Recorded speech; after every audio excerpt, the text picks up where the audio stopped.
Welcome friends. Today we will talk about hybridization. So first we will know about what is hybridization. So hybridization is the concept of mixing atomic orbitals into new hybrid orbitals with different energies, shapes, etc. than the component atomic orbital, suitable for the pairing of electrons to form chemical bonds in valence bond theory.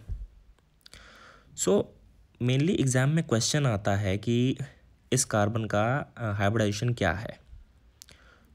हमें कुछ भी नहीं करना होता है। हमें अगर किसी भी कंपाउंड का हाइब्रिडाइजेशन काउंट करना होता है तो हम नंबर ऑफ़ सिग्मा बॉन्ड देखते हैं।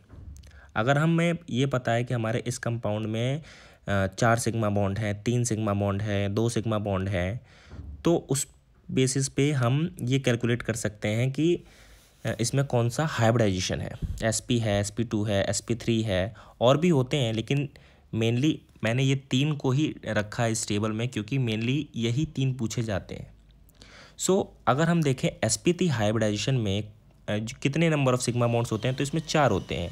इसकी ज्योमेट्री कैसी रहती है, ये टेट्राहेड्रल स्ट्रक्चर दिखाते हैं, और इनका बॉन्ड एंगल जो होता है, मतलब 2 सिग्मा बॉन्ड्स के बीच में या 2 एटम्स के बीच का जो एंगल रहता है वो रहता है 109 degree 28 radian, means 109 degree 28 radian. Pi bond इसमें एक भी नहीं होते। इसमें ज़्यादातर पी करेक्टर होते हैं, means 75% of P character and 25% of S character. अगर हम इसका एग्जाम्पल देखें तो जितने भी सिग्मा बॉन्ड वाले कंपाउंड होते हैं, मैंने एग्जाम्पल में एल्कीन रखा हुआ है। अब बात करें sp2 की, तो इसमें जो बॉन्ड एंगल होता है वो 120 डिग्री का होता है और ज्योमेट्री इसकी प्लेनर है। इसमें 3 सिग्मा बॉन्ड होते हैं और इसमें एक से ज़्यादा पाई बॉन्ड आपको दिखेंगे नहीं। अगर किसी भी एटम में आपको sp2 हाइब्रिडेशन दिखेगा तो इसमें आप समझ लो कि एक डबल बॉन्ड तो है ही। इसमें जो s करेक्टर रहता है वो 33.3% रहता है और p करेक्टर जो होता है वो 66.67% रहता है। इसका हमने एग्जाम्पल रखा हुआ एल्कीन। वैसे आप वो सारे कंपाउंड रख सकते हो जिसमें डबल बॉन्ड प्रेजेंट होता है। बात करें हम तीसरा, जो कि होता है sp, मीन्स जिसका बॉन्ड एंगल होता है 180 डिग्री, और ये ज्योमेट्री कैसी रहती है इसकी, लीनियर। इसमें सिग्मा बॉन्ड 2 होंगे, 2 से ज़्यादा सिग्मा बॉन्ड आपको नहीं दिखेंगे sp हाइब्रिडाइजेशन में, और इसमें पाई बॉन्ड भी 2 रहते हैं, और इसमें s करेक्टर जो रहता है वो 50% रहता है और p करेक्टर भी 50% रहता है। इसका एग्जाम्पल हमने लिया है एल्काइन। एग्जाम्पल के तौर पे मैंने 3 एलोट्रॉप्स लिए हैं, डायमंड, ग्रेफाइट और Florence.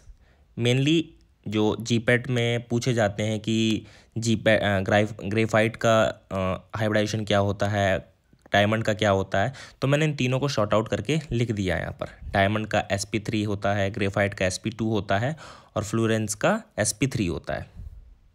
This is all about hybridization. ये पूरा नहीं है बट ये सफिशियंट है, क्योंकि मेनली हम जितने भी आंसर देते हैं उसमें sp3, sp2 और sp के बेसिस पे ही देते हैं। अगर आपको किसी भी कंपाउंड में किसी भी एटम का हाइब्रिडाइजेशन पता करना हो तो आपको कुछ नहीं, सिर्फ नंबर ऑफ सिग्मा बॉन्ड्स और लोन पेयर काउंट करने हैं। अगर किसी कंपाउंड में लोन पेयर नहीं है तो हमें सिग्मा बॉन्ड काउंट करना है। अगर किसी कंपाउंड में सिग्मा बॉन्ड भी हैं और लोन पेयर भी हैं, जैसे कि एग्जांपल में आप वाटर ले लो H2O, तो इसमें लोन पेयर भी है और सिग्मा बॉन्ड भी है। अगर आप कहो कि 2 ही सिग्मा बॉन्ड है तो ये spo का नहीं, आपको लोन पेयर भी काउंट करने हैं, फिर आपको बताना है कि हाइब्रिडाइजेशन कितना होता है इसका।